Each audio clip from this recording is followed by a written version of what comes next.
କଳାପାହାଡ଼ରେ ମା କାଳୀଙ୍କୁ ଆଖ୍ୟା ଦେଲେ ଭାଙ୍ଗିଲା ଲୁହାର ତାହାର ତ ଆମର ଯେଉଁ ଦୁଃଖ କଷ୍ଟ ଯେତିକି ଦଣ୍ଡ ଧୂଳିରେ ଗଡ଼ୁଥିଲେ ଖରାରେ ଗଡ଼ୁଥିଲୁ ସେ କଷ୍ଟକୁ ଦୂର ହେଲା। ଆସିଲା କଳାପାହାଡ଼ ଭାଙ୍ଗିଲା ଲୁହାର ସେ କଷ୍ଟକୁ ଦୂର କଲେ ଶ୍ରୀ ଶ୍ରୀ ମା କଳା ରୁଦ୍ରମଣିକି ଭଜ। ସାର୍ ଏବେ ଗୋଟେ ଆମର ଡାଉଟ୍ ହେଲା ଯୋଉ ବିଡ଼ା ମାଡ଼ି ଅଛି ସେଟା କେଉଁ କାଠରେ ତିଆରି ହେଇଛି କିଏ ତିଆରି କରୁଛନ୍ତି? ଯେଉଁ ଝୁଣା ଖେଳନ୍ତି ସେଇଟା କେତେ ପ୍ରକାର ଦଣ୍ଡ କେତେ ପ୍ରକାର ସେ ଯେଉଁ ଦଣ୍ଡ କହିଲେ ଦଣ୍ଡ କେତେ ପ୍ରକାର? ଦେଖନ୍ତୁ ଦଣ୍ଡ ହେଉଛି ଦୁଇ ପ୍ରକାର, ଗୋଟେ ହର ଆଉ ଗୋଟେ ଗୌରୀ। ଆଚ୍ଛା, ଆମକୁ ଦେଖିଲେ ବହୁତ ଡର ବି ଲାଗେ, ଆମେ ଡରୁ। ମାତ୍ର ମୁଁ ଏବେ ଯେତିକି ଦେଖିଛି ବହୁତ ଭକ୍ତମାନେ ତାଙ୍କୁ ବହୁତ ଆନନ୍ଦିତରେ ପୂଜା କରନ୍ତି, ବହୁତ ଆନନ୍ଦରେ, ବହୁତ ମା ଡାକିଲେ ବହୁତ ଭଲ ପାଇ ଦିଅନ୍ତି। ମୁଁ ସେଇଟା ବୁଝିପାରିନି, ଗୋଟେ ସାଇଡ୍ ଡର ବି ଲାଗେ, ଗୋଟେ ସାଇଡ୍ ମାଙ୍କୁ ଆନନ୍ଦରେ ବି ଡାକନ୍ତି।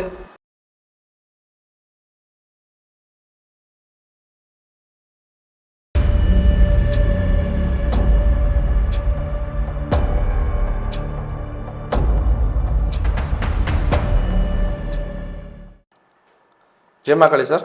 ଜୟ ଜଗନ୍ନାଥ, ଜୟ ମା କାଳୀ। ଜୟ ଜଗନ୍ନାଥ। ଆଜି ମୁଁ ବହୁତ ଖୁସି ଏଇ ପଡ଼କାଷ୍ଟ ମାଧ୍ୟମରେ ଆମେ ଦଣ୍ଡନାଚର ଦଣ୍ଡକାଳୀଙ୍କର ମାଙ୍କ ବିଷୟରେ ବହୁତ କିଛି ଜାଣିବାକୁ ପାଇବୁ। ଆମେ ବହୁତ କମ୍ ଜାଣିଛୁ, ଆହୁରି ବହୁତ କିଛି ଆପଣଙ୍କୁ ଶୁଣିବାକୁ ପାଇବୁ। ଆଜ୍ଞା, ଆଶା କରୁଛି ଦର୍ଶକମାନଙ୍କୁ ବି ବହୁତ ଜାଣିବାକୁ ମିଳିବ। ୱେଲକମ୍ ସାର୍ ଆମ ପଡ଼କାଷ୍ଟକୁ। ଧନ୍ୟବାଦ। ସାର୍ ମୁଁ ଆଜି ବହୁତ ଖୁସି ଆପଣଙ୍କ ସାମ୍ନାରେ ବସି ମୁଁ ନିଜକୁ ନିଜେ ବହୁତ ଖୁସି ଅନୁଭବ କରୁଛି। ଆଜ୍ଞା, ଆମ ପଡ଼କାଷ୍ଟ ମାଧ୍ୟମରେ ଏଇଟା ଆମର ଚ୍ୟାନେଲର ଫାଷ୍ଟ ପଡ଼କାଷ୍ଟ ଯିଏକି ଆପଣ ପ୍ରଥମ ଗେଷ୍ଟ ହେଇ ଆସଛନ୍ତି। ବହୁତ ଖୁସି ଲାଗିଲା ଆପଣ ଏତିକି ଟାଇମ୍ ଦେଇଥିବାରୁ।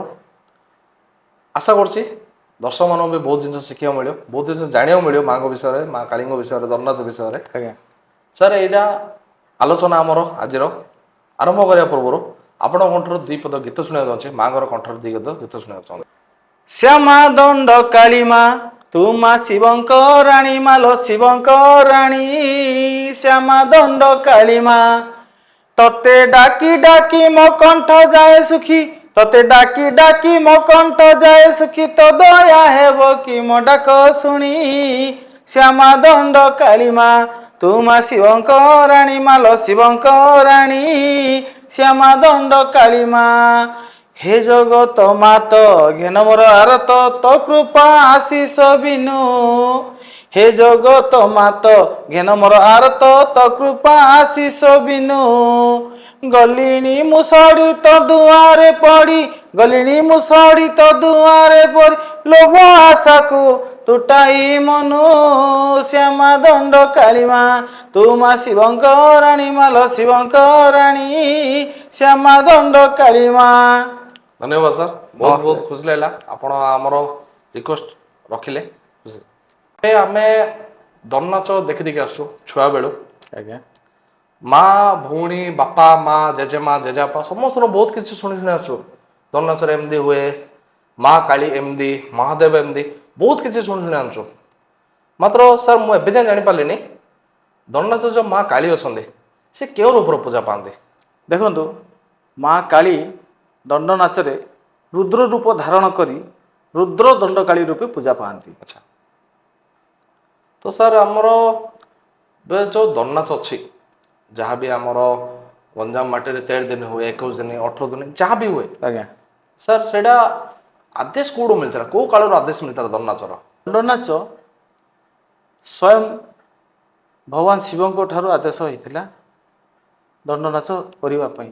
ଏହି ଦଣ୍ଡନାଚ କରିବାର କାରଣ ହେଉଛି ବ୍ରହ୍ମାଙ୍କର 5 ପୁତ୍ର, ଇନ୍ଦ୍ରଙ୍କ 3 ପୁତ୍ର ଏବଂ କୁବେରଙ୍କର 5 ପୁତ୍ର ମିଶି 13 ପୁତ୍ର ହେଲେ।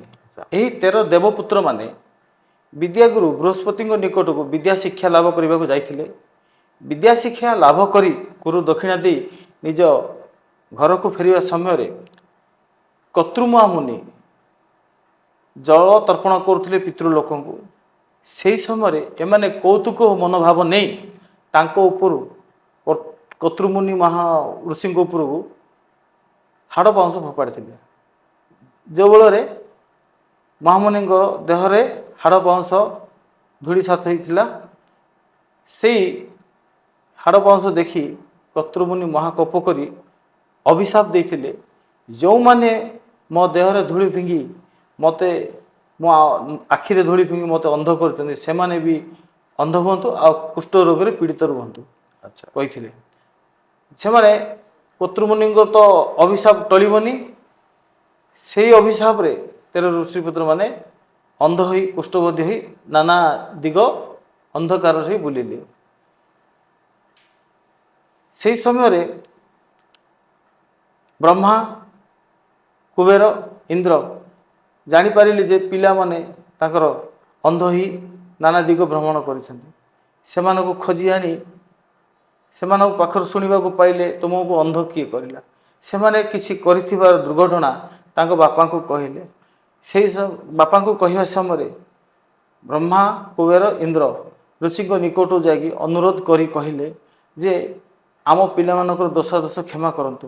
ସେହି ସମୟରେ କର୍ତ୍ତୃମହାମୁନି କହିଲେ ମୋର ଅଭିଶାପ ଟଳିବ ନାହିଁ, ଏ ଅଭିଶାପକୁ ଦୂର କରିବା ପାଇଁ ଭଗବାନ ଶିବଙ୍କ ନିକଟକୁ ଯାଆନ୍ତୁ, ତାଙ୍କ ଚରଣରେ ଶରଣ ହୋଇ ପ୍ରାର୍ଥନା କରନ୍ତୁ, ସିଏ ଆପଣଙ୍କର ଅଭିଶାପକୁ ମୁକ୍ତି କରିବେ। ହେଲେ ସାର୍ ଆମେ ଦଣ୍ଡନାଚରେ ଦେଖୁ ମା କାଳୀଙ୍କର ବହୁତ ଉଗ୍ର ରୂପ ପୂଜା କରାଯାଏ, ବହୁତ ଉଗ୍ର ରୂପ ଦେଖିଲେ ଡର ବି ଲାଗେ। ତାର କ'ଣ ଉଦ୍ଦେଶ୍ୟ କ'ଣ ରହିଛି? ଦେଖନ୍ତୁ, ଯେତେବେଳେ ଋଷିପୁତ୍ରମାନେ ଦଣ୍ଡ ଭୋଗିବା ପାଇଁ ଶିବଙ୍କ ଆଦେଶରେ ଦଣ୍ଡନାଚକୁ ଆସିଲେ, ସେହି ସମୟରେ ମା ଉଗ୍ର ରୂପ ଧାରିଣୀ ମା କାଳୀ, ମା ଶବ୍ଦ ହେଉଛି ଗୋଟେ ଆନନ୍ଦମୟ, ଅମୃତମୟ। ତେଣୁ ମା ସନ୍ତାନମାନଙ୍କର ଦୁଃଖ ଜାଣିପାରନ୍ତି। ଯେତେବେଳେ ମା ସନ୍ତାନମାନଙ୍କର ଦୁଃଖ ଦେଖି ସ୍ୱୟଂ ଷୋଳପାଣିଙ୍କୁ କହିଲେ ପ୍ରଭୁ ମୁଁ ଆପଣଙ୍କ ସହ ଦଣ୍ଡ ନାଚରେ ଆସିବି। ପ୍ରଭୁ ହସିକି କହିଲେ ଦଣ୍ଡ ନାଚରେ ଆସିବ ସତ, ଦଣ୍ଡ ନାଚରେ ଆସିବା ସମୟରେ ଆପଣ କାଳୀ ରୂପ ଧରିକି ଦଣ୍ଡ ନାଚରେ ପ୍ରବେଶ କରିବେ। ପ୍ରଭୁଙ୍କର ଆଦେଶ ମାନି ମା ନିଜେ ମଥା ନୁଆଁଇ ସେଥିରେ ହଁ ମାରିଥିଲେ, କହିଥିଲେ ମୁଁ ଦଣ୍ଡ ନାଚରେ କାଳୀ ରୂପ ନେଇ ଆସିବି, ଉଗ୍ର ରୂପ ଧରିକି ଆସିବି। ଆଚ୍ଛା ତାହେଲେ ଏବେ ଦେଖନ୍ତୁ, ଏବେ ମା କାଳୀଙ୍କର ତ ବହୁତ ଉଗ୍ର ରୂପ ଆପଣ କହିଲେ, ଯାହା ମୁଁ ସେଟା ଜାଣିବାକୁ ବି ଚାହିଁଲି। ସେକେଣ୍ଡ ହେଉଛି ମାଆଙ୍କୁ ଦେଖିଲେ ବହୁତ ଡର ବି ଲାଗେ, ଆମେ ଡରୁ। ମାତ୍ର ମୁଁ ଏବେ ଯେତିକି ଦେଖିଛି ବହୁତ ଭକ୍ତମାନେ ମାଆଙ୍କୁ ବହୁତ ଆନନ୍ଦିତରେ ପୂଜା କରନ୍ତି, ବହୁତ ଆନନ୍ଦରେ, ବହୁତ ମା ଡାକିରେ ବହୁତ ଭଲ ପାଇବା ଦିଅନ୍ତି। ମୁଁ ସେଇଟା ବୁଝିପାରିନି, ଗୋଟେ ସାଇଡ୍ ଡର ବି ଲାଗେ, ଗୋଟେ ସାଇଡ୍ ମାଆଙ୍କୁ ଆନନ୍ଦରେ ବି ଡାକନ୍ତି। କ'ଣ ରହିଛି ଦେଖନ୍ତୁ, ଏଇଟା? ସକାଳର ସୂର୍ଯ୍ୟ କିରଣ ଯେମିତି ଧରାପୃଷ୍ଠରେ ପଡ଼େ, ଗରମ ବି ହୁଏ, ଆଉ ସେ ଗରମ ଭିତରେ ନିଜ ଦେହର ସୁସ୍ଥତା ସୃଷ୍ଟି ହୁଏ, ଦେହ ସୁସ୍ଥ ରହେ। ସେମିତି ମା କାଳୀଙ୍କ ଉଗ୍ର ରୂପ ସତ, ସେ ଉଗ୍ର ରୂପ ଭିତରେ ମମତାମୟୀ ମମତା ଅଛି। ତେଣୁ ମାଆଙ୍କୁ ପ୍ରାର୍ଥନା କଲେ, ମା ଶବ୍ଦରେ ହିଁ ମମତା ଥାଏ। ମା ମା ଡାକି ମାଆଙ୍କୁ ଆନନ୍ଦିତ କରିଥାନ୍ତି। ତେଣୁ ମା ରୂପରେ ଅମୃତ ଥାଏ। ଯେତେବେଳେ ଦାନବକୁ ମା ସଂହାର କରିଲେ, ଧରାପୃଷ୍ଠକୁ ରଖିଲେ, ସେହି ସମୟରେ ସାରା ପୃଥିବୀ ଅନ୍ଧକାରମୟ ଥିଲା। ମା ଯେତେବେଳେ ଅନ୍ଧକାରରେ ନିଜର ଉଗ୍ର ରୂପ ଧାରଣ କରିଥିଲେ, ସେହି ସମୟରେ ଶିବ ତାଙ୍କ ପାଦ ତଳେ ପଡ଼ିଥିଲେ। ଶିବଙ୍କୁ ବି ସେ ଛାଡ଼ି ନଥିଲେ, ନିଜ ସ୍ୱାମୀ ହୋଇ ବି ସ୍ୱାମୀକୁ ଛାଡ଼ି ନଥିଲେ। ସେଇ ଉଗ୍ର ରୂପକୁ ସନ୍ତୁଷ୍ଟ କରିବା ପାଇଁ ସ୍ୱୟଂ ପ୍ରଭୁ ମା ଡାକିଥିଲେ, ମା ଶାନ୍ତ ହୁଅ, ମା କାଳୀ ଶାନ୍ତ ହୁଅ। ଏଇ ମା ଶବ୍ଦର ଅର୍ଥ ବହୁତ ଆନନ୍ଦମୟ, ବହୁତ ଆନନ୍ଦମୟ, ବହୁତ ଖୁସି ବି ଲାଗେ, ବହୁତ ଖୁସି ମାନେ ଲାଗେ। ତେଣୁ ଉଗ୍ର ରୂପ ଭିତରେ ବି ମା ଶବ୍ଦରେ ଥିଲେ ସେ ଅମୃତ ହୋଇଥାଏ। ତେଣୁ ଉଗ୍ର ରୂପକୁ କିଛି ଆବଶ୍ୟକ ନାହିଁ ଡରିବାର। ସାର୍ ଆମେ ଦେଖିଛୁ ଦଣ୍ଡନାଚରେ ବହୁତ ମାନେ ମାଙ୍କର ଢୋଲ ବାଜେ, ମା କାଳୀଙ୍କର ଢୋଲ ବାଜେ, ଗିନି, ତାଳ, ମହୁରୀ, ତ ଏସବୁ ଯେଉଁ ବାଜେ, ଏସବୁର କ'ଣ ମହତ୍ତ୍ୱ କ'ଣ ରହିଛି ଦଣ୍ଡନାଚରେ? ଦେଖନ୍ତୁ, ଢୋଲ ଆପଣ କହିଲେ ଢୋଲ, ଗିନି, ତାଳ, ମହୁରୀ, କଥାରେ ଅଛି ନା ଭାତ ସହିତ ତରକାରୀ ଅଛି, ତରକାରୀ ସହିତ ଡାଲି ବି ରାଇଟ୍ ଅଛି, ରାଇଟ୍। ତା ସହିତ ପାଣି ବି ଅଛି। ଏମିତି ମିଶ୍ରଣ ହେଲେ ଖାଇବାକୁ ଭଲ ଲାଗେ। ତେଣୁ ଢୋଲ ହେଉଛି ଗୋଟେ କଳା, ସୁର ଲୟ ତାଳରେ ସେ ପରିପୂର୍ଣ୍ଣ। ତେଣୁ ତାକୁ ଢୋଲ ସହିତ ଢୋଲର ହାତ ମିଶାଇ ତାଳ ସହିତ ତାଳ ମିଶାଇବା ପାଇଁ ଢୋଲ, ମହୁରୀ, ଘଣ୍ଟ, ଗିନିର ଆବଶ୍ୟକ ପଡ଼େ। ଏହା ମା କାଳୀଙ୍କର ଅତି ପ୍ରିୟ ଜିନିଷ, ଶିବଙ୍କର ଅତି ପ୍ରିୟ ଜିନିଷ। ତ ସାର୍ ଢୋଲ ଯେଉଁ କହିଲେ, ଢୋଲ କେଉଁଥିରେ ତିଆରି? ସେ ଢୋଲ ଯୋଉ ହଉଛି କେଉଁଥିରେ ତିଆରି ହେଇଛି ଢୋଲ? ଢୋଲ ହେଉଛି ଗମ୍ଭାରୀ ଗଛରୁ ତିଆରି, ଗମ୍ଭାରୀ ଗଛର କାଠରୁ ତିଆରି ଆଚ୍ଛା। ଢୋଲ। ଯେତେବେଳେ ଯଗ୍ନି କଳାପାଟ ମା କାଳୀଙ୍କର କିଛି ଆଦେଶ ନ ମାନି ମତ ଗର୍ବରେ ମାଙ୍କୁ ଅବମାନନା କରି ସେ ଗମ୍ଭାରୀ ଗଛରେ ଯାଇ ଲୁଚିଥିଲେ। ସେ ତ ଯୋଗମାୟା ମା କାଳୀ ନିଜେ ଯୋଗ ଧ୍ୟାନ ବେଳେ ଜାଣିପାରିଲେ ଯେ ଯଗ୍ନି କଳାପାଟ ଗମ୍ଭାରୀ ଗଛରେ ଲୁଚିଛନ୍ତି। ସେ ଗମ୍ଭାରୀ ଗଛ ପାଖକୁ ଯାଇ ତେନ୍ତୁଳି ଛାଟରେ ଯେତେବେଳେ ତାକୁ ପ୍ରହାର କଲେ, ସେ ଧୁମ୍ ଧୁମ୍ ଧୁମ୍ ଢୋଲ ଭଳି ଆବାଜ ହେଲା। ସେହି ସମୟରେ ସେ ଆହୁରି ଅହଙ୍କାର ଗର୍ବ କରି ଢୋଲରୁ ଗମ୍ଭାରୀ ଗଛରୁ ନ ବାହାରି ସେ ଗଛରେ ଯେତେବେଳେ ଆହୁରି ଲୁଚି ରହିଲା, ମା କାଳୀ ନିଜ ଖଣ୍ଡାରେ ତାକୁ ଛେଦନ କରିଥିଲେ ଆଉ ଯଗ୍ନି କଳାପାଟକୁ ବାହାର କରିଥିଲେ। ସେଇ ଯଗ୍ନି କଳାପାଟ ମାଙ୍କ ପାଖରେ ଶରଣ ପଶି କହିଲା, ମା ମୋର ଭୁଲ ଅଛି, କ୍ଷମା କର। ଆଚ୍ଛା। ଇଏ ତ ଶରଣ ରକ୍ଷଣୀ, ତାଙ୍କର ଶରଣ ରକ୍ଷା କରି ତାକୁ କହିଲେ ଏଇଭଳି ଗର୍ବ ଅହଙ୍କାର ରହିବାଟା ଠିକ୍ ନାହିଁ, ମା ମୋର ଭୁଲ ଅଛି କ୍ଷମା କର କହିବା ହେତୁ କ୍ଷମା ଦେଲେ। ଗମ୍ଭାରୀ ଗଛ ଯେତେବେଳେ ଛେଦନ ହେଇଥିଲା, ସେଇ ଗଛ ମାଙ୍କ ପାଖରେ କହିଲେ, ମା ମୋର କି ଦୋଷ ଥିଲା ମୋତେ ଛେଦନ କରିଲ? ଯଗ୍ନି କଳାପାଟ ନିଜ ଗର୍ବ ଅହଙ୍କାର ମତରେ ମୋ ପାଖରେ ଆସି ଲୁଚିଥିଲା, ତାକୁ ମୁଁ ଶରଣ ଦେଇଥିଲି। ଏହି ସମୟରେ ମା କାଳୀ କହିଲେ, ଯେତେବେଳେ କଳିଯୁଗରେ ମୋର ଦଣ୍ଡ ନାଚ ହେବ ତ ଢୋଲ ରୂପେ ମୋ ଦଣ୍ଡ ନାଚରେ ବାଦ୍ୟବାଦନ ହୋଇ ପୂଜା ପାଇବୁ, କଳାପାଟ ରୂପେ ବି ପୂଜା ପାଇବୁ। ଏହି ତାକୁ ଆଦେଶ ଦେଇଥିଲେ। ତ ଏଇଠୁ ଢୋଲ ଢୋଲ କଳାପାଟ ରୂପେ ପୂଜା ପାଉଛି ପୂଜା ଆଜି ପାଉଛନ୍ତି। ପର୍ଯ୍ୟନ୍ତ ଦଣ୍ଡରେ। ତ ସାର୍ ଢୋଲ ଏବେ ଦେଖନ୍ତୁ, ଢୋଲ ବଜାରରେ କାଠି ବି ଅଛି। ଢୋଲ କାଠି ମୁଁ ବି ଦେଖେ ବହୁତ ପ୍ରକାର କାଠି ଅଛି, ବହୁତ ପ୍ରକାର, କିଏ କେଉଁ କାଠିରେ ବଜାନ୍ତି। କାଠିର ତାର ରଙ୍ଗ ବେରଙ୍ଗ ବହୁତ ପ୍ରକାର ଥାଏ। ତ ସାର୍ କେମିତି କ'ଣ ରହିଛି, ତାର କାହାଣୀ କ'ଣ ରହିଛି? ଦେଖନ୍ତୁ, ଢୋଲର କାଠି ତେନ୍ତୁଳି ଗଛ ଛାଟରେ ତିଆରି। ମା ଯେତେବେଳେ କଳାପାଟ ଲୁଚିଥିଲେ, ମା ତେନ୍ତୁଳି ଗଛର ଛାଟ ଭାଙ୍ଗିବା ସମୟରେ ଆମେ ସାଧାରଣ ବାଡ଼ି ଗୋଟେ ଧରିଲେ ଏମିତି ନାଇଁ, ବେଣ୍ଡ ହଁ ହୁଏ, ହଁ ହଁ। ସେମିତି ଧରି ପ୍ରହାର କରିଥିଲେ ଆଚ୍ଛା। ଗମ୍ଭାରୀ ଗଛକୁ। ଯେତେବେଳେ ପ୍ରହାର କରିଥିଲେ, କଳାପାଟ ଯଗ୍ନି ଦମ୍ ଦମ୍ ଆବାଜ ହେଉଥିଲା। ସେ ଢୋଲର ବାଡ଼ି ତେନ୍ତୁଳି କାଠରୁ ହିଁ ତିଆରି ହୁଏ। ଆଚ୍ଛା, ତ ସେଇଠୁ ଢୋଲର ବାଡ଼ି ତିଆରି ହେଇଥିଲା ମାଙ୍କର। ହୁଁ। ତ ସାର୍ ଏବେ ଦେଖନ୍ତୁ, ଏବେ ଘଣ୍ଟ ତାଳ ବି ଅଛି। ତ ଘଣ୍ଟ ତାଳର କ'ଣ ଟିକେ କାହାଣୀ ଟିକେ କୁହନ୍ତୁ।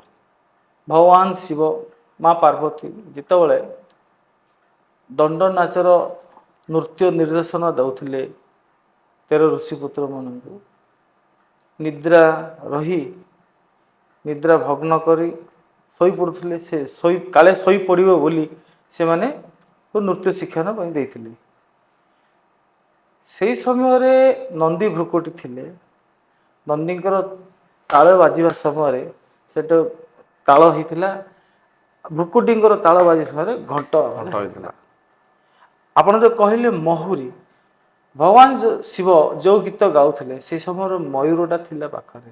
ଆଚ୍ଛା। କାର୍ତ୍ତିକେଶ୍ୱର ତାଙ୍କ ପରିବାର ଥାଇକି ସବୁ ମୟୂରଙ୍କର, ଭଗବାନ ଶିବଙ୍କର ଗୀତରେ ମୟୂର ପାଳିଆ ଧରିଥିଲା। ସେ ମୟୂରର ସୁମଧୁର କଣ୍ଠରୁ ହିଁ ମହୁରୀର ବାଦନ ଆରମ୍ଭ ସୃଷ୍ଟି ହେଇଛି। ହେଇଥିଲା। ଆଚ୍ଛା, ଦେଖନ୍ତୁ ଏବେ ଦଣ୍ଡନାଚ ହଉ, ମାଙ୍କର ଯାତ୍ରା ହଉ, କେଉଁ ମାଙ୍କର ବି ଯାତ୍ରା ହଉ, କିଛି ବି ଯାତ୍ରା ହଉ, ଗଞ୍ଜାମ ହଉ ବାହାର ହଉ, କିଛି ବି ହଉ, ଆମେ ବହୁତ ଜାଗାରେ ଶୁଣିଛୁ ବୀଣାକାର ଗୋଟେ ବୀଣା ବାଡ଼ି ଧରିକିରି ଜଣେ ବୀଣାକାର ବହୁତ ସ୍ୱରରେ ବହୁତ ମଧୁରରେ ଗୀତ ଗାଇ ସେ ପୁରା ଜାଗା ପ୍ରକମ୍ପିତ କରିଥାନ୍ତି ମାଙ୍କର ଗୀତରେ। ବୀଣାକାର କିଏ? ବୀଣାକାର ହେଉଛନ୍ତି ସ୍ୱୟଂ ଭଗବାନ ଶିବ। ଆଚ୍ଛା। କାରୁଆଣୀ ହେଉଛନ୍ତି ମା ପାର୍ବତୀ। ଆଚ୍ଛା। ଯେତେବେଳେ 13 ଋଷିପୁତ୍ରଙ୍କୁ ଦଣ୍ଡର ନୀତି ନିୟମ ଶିଖାଉଥିଲେ, ଗୀତ ନୃତ୍ୟ କରିବ ବୋଲି କହି ନିଜେ ମା ଭଗବାନ ଶିବ ବୀଣାକାର ହୋଇ ମା ପାର୍ବତୀଙ୍କୁ କାରୁଣୀ ରୂପରେ ଧାରଣ କରି ନୃତ୍ୟ ଗୀତ ଶିଖି ଆନନ୍ଦିତ କରିଥିଲେ 13 ଋଷିପୁତ୍ରଙ୍କୁ, ଯିଏକି 13 ଦିନ ରାତି କଟେଇବ ଉଜାଗର। ତ ସାର୍ ବୀଣାକାର, ବୀଣା କାହାର, ବୀଣା କେତେ ପ୍ରକାରର? ବୀଣାକାର, ବୀଣା କାହାର, ବୀଣା କେତେ ପ୍ରକାର, ଆପଣ ଏ କଥା କହିଲେ। ବୀଣାକାର ତ କହିଲେ ସ୍ୱୟଂ ଭଗବାନ ଶିବ। ବୀଣା କେତେ ପ୍ରକାର? ଦେଖନ୍ତୁ, ବୀଣା ହେଉଛି 4 ପ୍ରକାର।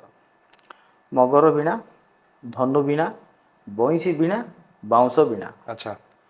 ଏଇ ଯେଉଁ ଚାରି ପ୍ରକାର ଚାରି ଯୁଗର ସମୁଦ୍ର ମନ୍ଥନ ବେଳେ ଦେବତା ଦାନବ ସହ ଯେତେବେଳେ ସମୁଦ୍ର ମନ୍ଥନ ହେଲା, ମନ୍ଦାରଗିରି ପର୍ବତ ଆଉ ବାସୁକୀ ନାଗ ମନ୍ଥନ ହେଉଥିଲା। ସେଇ ମନ୍ଥନ ସମୟରେ ମନ୍ଦାରଗିରି ପର୍ବତ ସମୁଦ୍ରରେ ଡୁବି ଡୁବି ଡୁବି ଯାଉଥିଲା। ଡୁବିଡ଼ି ଯେତେବେଳେ ଯାଉଥିଲା ତ ମନ୍ଥନ ହେଇପାରିବନି। ଭଗବାନ ଶ୍ରୀହରି ସେଇ ମନ୍ଦାରଗିରି ପର୍ବତ ଡୁବିଯିବା ସମୟରେ ଭଗବାନ ଶ୍ରୀହରି ନିଜ କଶ୍ୟପ ରୂପ ଧରି ମନ୍ଦାରଗିରି ପର୍ବତକୁ ନିଜ ପିଠିରେ ରଖିଥିଲେ। ସେହି ସମୟରେ ମନ୍ଥନ ଚାଲିଥିଲା।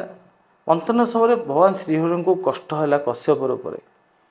ସେହି ସମୁଦ୍ର ଭିତରେ ମଗର ମାଛଟି ଥାଏ। ଭଗବାନଙ୍କର କଷ୍ଟ ଦେଖି ସେ ବହୁତ ଚିନ୍ତିତ ହେଲା। ଭଗବାନଙ୍କୁ କେମିତି ଉତ୍ସାହିତ କରିବ କହି ଭଗବାନଙ୍କ ପାଖରେ ସେ ଗୁଣ ଗୁଣ ହିଁ ନାଚ ଗୀତ କରି ଭଗବାନଙ୍କ କଷ୍ଟକୁ ଦୂର କରୁଥିଲା। ସେଇ ଯେତେବେଳେ ସମୁଦ୍ର ମନ୍ଥନ ସରିଲା, ଭଗବାନ ଶ୍ରୀହରି ଯେତେବେଳେ ସମୁଦ୍ରରୁ ପଦାକୁ ଆସିଲେ, ସେ ହରି ହରି ହରି କହି ଡାକି ପ୍ରଭୁଙ୍କ ପାଖକୁ ପଳେଇ ଆସିଲା। ସେଇ ପ୍ରଭୁଙ୍କୁ ଡାକି ଡାକି ଡାକି ଡାକି ଯେତେବେଳେ କିଛି ଦିନ ଡାକିଲା ପରେ ତାର ଶେଷ ଅବସ୍ଥା ପଳେଇଲା। ଶ୍ରୀହରି ଯେତେବେଳେ ନିଜେ ଆସିଲେ, ଶ୍ରୀହରିଙ୍କ କୂଳରେ ହିଁ ସେ ପ୍ରାଣ ତ୍ୟାଗ କରିଥିଲେ। ସେହି ପ୍ରାଣ ତ୍ୟାଗ ସମୟରେ ମଗରକୁ ନେଇ ପ୍ରଭୁ ଶ୍ରୀହରି ବ୍ରହ୍ମାଙ୍କ ଗ୍ରନ୍ଥାଘରେ ରଖିଥିଲେ। ସେହି ମଗର ବିନା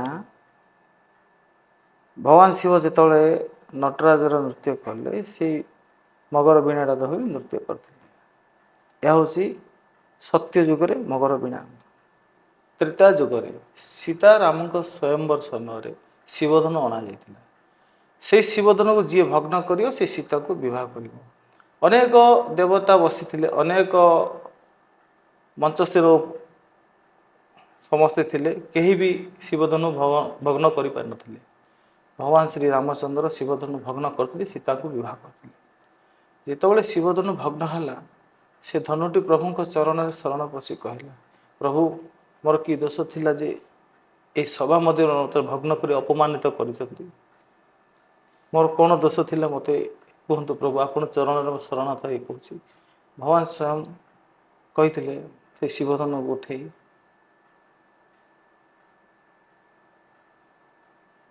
ଯେତେବେଳେ ଭଗବାନ ସେତୁବନ୍ଧ ବାନ୍ଧିବା ପାଇଁ ରାମେଶ୍ୱରରେ ପୂଜା କରିଥିଲେ ଶିବଙ୍କୁ, ସେହି ସମୟରେ ହିଁ ବୀଣାଦଣ୍ଡର ଶିବଧନୁଙ୍କର ବୀଣାଦଣ୍ଡ ରୂପରେ ପୂଜିତ କରାଯାଇଥିଲା। ତେଣୁ ସେଠୁ ସେ ବୀଣାଦଣ୍ଡ ରୂପରେ ପୂଜା ପାଇଲେ। ଦ୍ୱାପର ଯୁଗରେ ଭଗବାନ ଶ୍ରୀକୃଷ୍ଣ ମୁରଲୀ ବଂଶୀ ଧରି ବଜାଉଥିଲେ। ଯେତେବେଳେ କୃଷ୍ଣ ସତ୍ୟଭାମା ଦଣ୍ଡ ପାଳିଲେ, ସେହି ମୁରଲୀ ବଂଶୀ ବୀଣା ରୂପେ ବାଦନ କରାଗଲା। ସେମିତି ସେ ଦଣ୍ଡରେ ଯେତେବେଳେ ବଂଶୀ ବୀଣା ରୂପେ ବାଦନ ହେଲା, ଦ୍ୱାପର ଯୁଗରେ ସେ ବଂଶୀ ବୀଣା ରୂପେ ପୂଜ୍ୟ ପାଇଲେ। ସେମିତି କଳିଯୁଗରେ ଦଣ୍ଡ ନାଚ ହୁଏ, ଚଢ଼େଆ ବାଡ଼ି ଅଛି, ମା କାଳୀଙ୍କର ପ୍ରଭା ବି ଅଛି। ସେଇ ଚଢ଼େଆ ବାଡ଼ି କାଳୀ ମାଙ୍କର ପ୍ରଭା କିଛି ଅଂଶ କାଠ ଯେଉଁ ଥିଲା, ସେଇ କାଠ କଳିଯୁଗରେ ବୀଣା ବାଡ଼ି ରୂପେ ପୂଜିତ ପାଇଲା। ସାର୍ ଦେଖନ୍ତୁ, ଏବେ ଆପଣ ଏତେ ସାରା କହିଲେ ବୀଣାକାର ବିଷୟରେ, ବହୁତ ଖୁସି ଲାଗିଲା ଶୁଣି। କାହିଁକିନା ବହୁତ ଆମେ ଜାଣିନଥିଲୁ, ଏତିକି ସବୁ ଜାଣିନଥିଲୁ, ବହୁତ ଖୁସି ଲାଗିଲା। ସାର୍ ଆମର ଗୋଟେ ରିକ୍ୱେଷ୍ଟ, ଆପଣ କଣ୍ଠରୁ ବୀଣାକାରର 2 ପଦ ଗୀତ ଗାଇ ଦିଅନ୍ତୁ, ବହୁତ ଖୁସି ଲାଗିବ, ବହୁତ ଆନନ୍ଦ ମିଳିବ। ଗାଇବି? ଗାଇ ଦିଅନ୍ତୁ 2 ଗୀତ। ହଁ କାହିଁକି କରୁଛ ହେଳା, ଦିଅ ମେଲାଣି ଗୋ, କାହିଁକି କରୁଛ ହେଳା। ହଁ ଗାଉଛି ମେଲାଣି ଗୀତ, ମନ ଦେଇ ଶୁଣ କେଡ଼େ ଗମାତ, କିମ୍ପା କରୁଅଛ ହେଳା ସୁତ ହେ ନୁହେଁ ଉଚିତ, କିମ୍ପା କରୁଅଛ ହେଳା ସୁତ ହେ ନୁହେଁ ଉଚିତ। ହଉ ସାର୍, ବହୁତ ଖୁସି ଲାଗିଲା ଶୁଣି, ବହୁତ ଧନ୍ୟବାଦ ସାର୍। ଆଉ ଗୋଟେ, ଆପଣ ଏବେ ବୀଣା ବାଡ଼ି ବିଷୟରେ ବହୁତ ଜିନିଷ କଲେ, ବହୁତ ଖୁସି ଲାଗିଲା ଶୁଣି। ଆଜ୍ଞା। ବହୁତ ପ୍ରକାର ବୀଣା ଆମେ ଶୁଣିଲୁ, କିଛି ଜାଣିନଥିଲୁ ଆମେ ବୀଣା ବାଡ଼ି ବିଷୟରେ, ବହୁତ କମ୍ ଜାଣିଥିଲୁ ଆମେ। ଆପଣ ଯେଉଁ ଗୀତ ଗାଇଲେ ବହୁତ ମନକୁ ଛୁଇଁଲା। ଆଜ୍ଞା। ଆଶା କରୁଛି କି ସମସ୍ତଙ୍କ ମନକୁ ଛୁଇଁଥିବ ଏ ଗୀତ।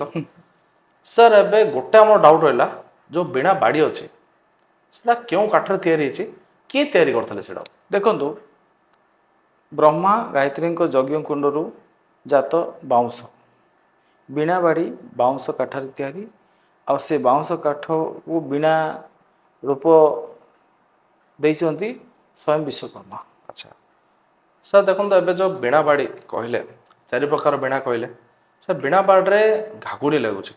ସାର୍ ସେ ଘାଗୁଡ଼ିର କିଛି କାହାଣୀ ଟିକେ କୁହନ୍ତୁ। ବହୁତ ଦେଖନ୍ତୁ ଭଗବାନ ଶିବ ଯେତେବେଳେ ନୃତ୍ୟ ଶିଖାଉଥିଲେ 13 ଋଷିପୁତ୍ରଙ୍କୁ ସମସ୍ତେ ଘୁଙ୍ଗୁର ପିନ୍ଧିଥିଲେ, ଘାଗୁଡ଼ି ଘୁଙ୍ଗୁର ଆଚ୍ଛା ପିନ୍ଧିଥିଲେ। ସେଇ ଘୁଙ୍ଗୁରରୁ ତାଙ୍କର ପାଦର ତାଳରେ ଶିବ ସ୍ୱୟଂ ଭଗବାନ ଶିବ ମୋହିତ ହୋଇଯାଇଥିଲେ। ସେଇ ଘୁଙ୍ଗୁର ପାଦର ଘୁଙ୍ଗୁରରୁ ଗୋଟେ ଗୋଟେ ଘାଗୁଡ଼ି 13 ଋଷିପୁତ୍ର ନାଁରେ ନାମିତ ହୋଇ ବୀଣାବାଡ଼ିରେ ଲାଗିଛି। ସାର୍ ଦଣ୍ଡନାଚରେ ଆମେ ଭୁକ୍ତା ଭାଇମାନେ ଯେତିକି ଅଛନ୍ତି ତ ବାନା ପିଞ୍ଚ ବେତ ଧରି ଆସନ୍ତି।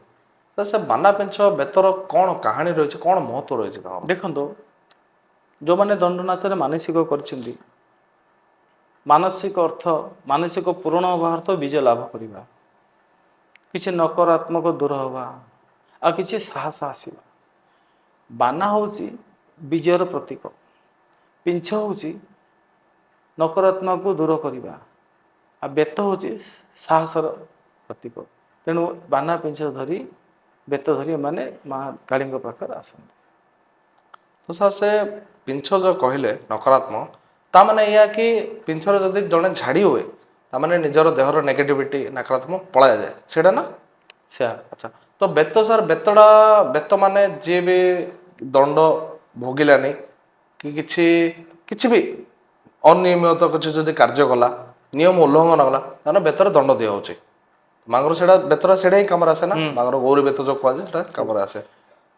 ଦଣ୍ଡନାଚ ସମୟରେ ଦେଖିଛୁ ମାଙ୍କର ଆଜ୍ଞା ଦାଣ୍ଡରେ, ଗାଁରେ, ସହରରେ ଗୋଟେ ନାରାରେ ପ୍ରକମ୍ପିତ ହୁଏ, ସେ ଜାଗା ପ୍ରକମ୍ପିତ ହୋଇଯାଏ। ଭୁକ୍ତା ଭାଇମାନେ ଡାକନ୍ତି, ବହୁତ ଉଚ୍ଚରେ ସ୍ୱରରେ ଡାକନ୍ତି, ଆସିଲା କଳା ପାହାଡ଼ ଭାଙ୍ଗିଲା ଲୁହାର ବାଡ଼, ଶ୍ରୀ ଶ୍ରୀ ମା କଳା ରୁଦ୍ରମଣୀକୁ ଭଜଏ। ସାର୍ ଏହାର ଅର୍ଥ କ'ଣ? ଦେଖନ୍ତୁ ମା କାଳୀ ମା କାଳୀଙ୍କୁ ଭକ୍ତମାନେ ଆସିଲା କଳା ପାହାଡ଼ ଭାଙ୍ଗିଲା ଲୁହାର ବାଡ଼, କଳା ପାହାଡ଼ରେ ମା କାଳୀଙ୍କୁ ଆଖ୍ୟା ଦେଲା, ଭାଙ୍ଗିଲା ଲୁହାର ବାଡ଼। ତାର ତ ଆମର ଯେଉଁ ଦୁଃଖ କଷ୍ଟ ଯେତିକି ଦଣ୍ଡ ଧୂଳିରେ ଗଡ଼ୁଥିଲେ, ଖରାରେ ଗଡ଼ୁଥିଲୁ, ସେ କଷ୍ଟକୁ ଦୂର ହେଲା। ଆସିଲା କଳା ପାହାଡ଼ ଭାଙ୍ଗିଲା ଲୁହାର ବାଡ଼, ସେ କଷ୍ଟକୁ ଦୂର କଲେ। ଶ୍ରୀ ଶ୍ରୀ ମା କଳା ରୁଦ୍ରମଣୀକି ଭଜ ହେ। ଆହୁରି ଆଗକୁ ଆମକୁ କିଛି କଷ୍ଟ ନ ହଉ, ମୁକ୍ତି ଦିଅ ବୋଲି ଶ୍ରୀ ଶ୍ରୀ ମା କଳା ରୁଦ୍ରମଣୀକି ଭଜ ହୋଇ କହିବେ। କଳା ରୁଦ୍ରମଣୀ କିଏ? କଳା ରୁଦ୍ର ସ୍ୱୟଂ ଶିବ, ମଣି ତା ଅର୍ଥ କ'ଣ? ଭଗବାନଙ୍କୁ ମଣିମା ରୂପରେ ଡାକନ୍ତି। ମଣି ଅର୍ଥ ଯେଉଁମାନେ କଷ୍ଟକୁ ଦୂର କଲେ, ଆମ କଷ୍ଟକୁ ଦୂର କରି ଆମକୁ ଆଲୋକିତ ଦେଲେ, ମଣି ଭଳିଆ ଆଲୋକିତ ହେଲେ ତାକୁ ମଣିମା ବୋଲି କୁହାଯାଏ। ଶ୍ରୀ ଶ୍ରୀ ମା କଳା ରୁଦ୍ରମଣୀକି ଭଜାଏ।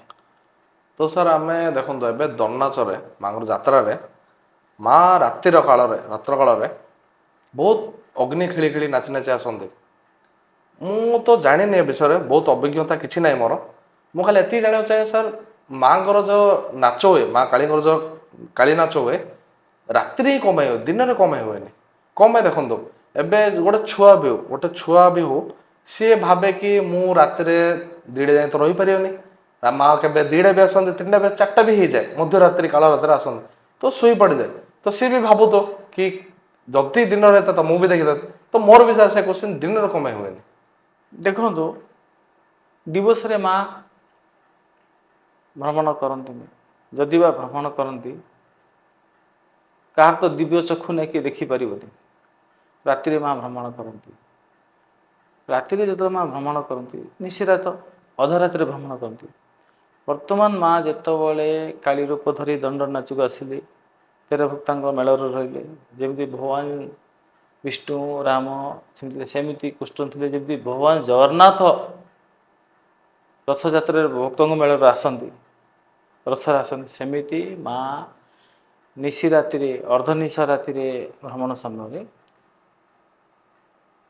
ଭକ୍ତଙ୍କ ମେଳରେ ଆସନ୍ତି। ସେ ସମୟରେ ଝୁଣା ଖେଳି ଖେଳି ଆସିବାର ଅର୍ଥ ନକାରାତ୍ମକ ଦୂର ହେବ ଆଉ ଆଲୋକିତ ହେବ। ଆଚ୍ଛା ନକାରାତ୍ମକ ଦୂର ହେଲେ ଆଲୋକିତ ହୁଏ। ସେହି ସମୟରେ ଭକ୍ତଙ୍କୁ ମନମୁଗ୍ଧ କରିବା ପାଇଁ ମା ପିଲାମାନଙ୍କ ପାଖରେ କିଛି ନୃତ୍ୟାନ କରୁଥିଲେ। ତେଣୁ ତାହାକୁ କାଳୀ ରୂପ ରାତ୍ରକାଳୀନ କାଳିକା ନାଚ ନାଚ ବୋଲି ହୁଏ କୁହାଯାଏ। ଦଶହରା।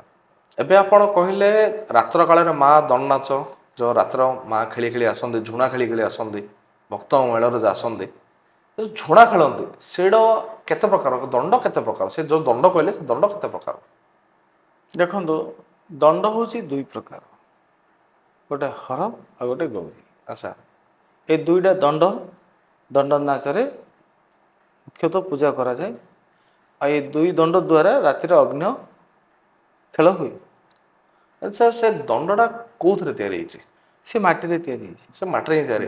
ସାର୍ ହେଲେ ଆମେ ବହୁତ ଜାଗାରେ ଦେଖିଛୁ, କାହାର ପିତ୍ତଳ କରନ୍ତି, କାହାର ପିତ୍ତଳ ଥାଏ, କାହାର ରୂପା ଥାଏ, କାହାର ମାଟି ଥାଏ, ଏମିତି କ'ଣ? ଦେଖନ୍ତୁ ଏଇଟା ମନ ଉପରେ ରହିଲା, କି ସୁନା ବି କରିପାରନ୍ତି, କି ହୀରା ଲଗେଇ ତ ଦିଅନ୍ତି, ସେମିତି କିଛି ନାହିଁ ତାହେଲେ। ସେମିତି କିଛି ନାହିଁ। ପ୍ରକୃତର ନିୟମ ହେଉଛି ମାଟି ଦଣ୍ଡ। ଏହା କୁମ୍ଭାର ଘରୁ ଅଣାଯାଏ, ବେଳା ଲଗ୍ନ ଦେଖି ଆଣିଲା ପରେ ଏହାକୁ ସଂସ୍କାର କରାଯାଏ। ତ ସାର୍ ଆମେ ରାତ୍ର କାଳରେ ଯେଉଁ ନାଚ କହିଲେ, ମାଙ୍କର ଯେଉଁ ନାଚ ହୁଏ, କାଳୀଙ୍କର ଯେଉଁ ନାଚ ହୁଏ, ସାର୍ ଯିଏ ନାଚେ ମାଙ୍କୁ ଧରି, ମାଙ୍କର ଯେଉଁ ଫଟୋ ଧରି ଯେଉଁ ନାଚେ, ତାକୁ କ'ଣ କୁହନ୍ତି? ତାକୁ ପ୍ରଭା କୁହାଯାଏ। ତାକୁ ପ୍ରଭା କୁହନ୍ତି। ସାର୍ ସେଇଟା କୋଉଥିରେ ତିଆରି ହୁଏ? ପ୍ରଭା ବାଉଁଶରେ ତିଆରି। ତ ତାର ରହସ୍ୟ କ'ଣ ରହିଛି? ଦେଖନ୍ତୁ ବାଉଁଶ ତାଟରେ ପ୍ରଭା ତିଆରି, ସ୍ୱୟଂ କାଳୀଙ୍କର ଉଭାବନ ସେଠାରେ ଥାଏ। ସେଥିପାଇଁ ପ୍ରଭାରେ କାଳୀ ରହିବା ହେତୁ ପ୍ରଭା ତିଆରି କରାଯାଏ। ତ ସେଇଟା ଚିତ୍ରାଙ୍କନ କରାଯାଏ ତାହେଲେ। ତ ସେଇଟା କ'ଣ ବିଧିବିଧାନ କ'ଣ ଅଛି ତାର? ଦେଖନ୍ତୁ ପୂର୍ବ ବିଧିବିଧାନ ଅନୁଯାୟୀ ଏବେର ମଡ଼ର୍ଣ୍ଣ ଯୁଗରେ କିଛି କେମିକାଲ କଲର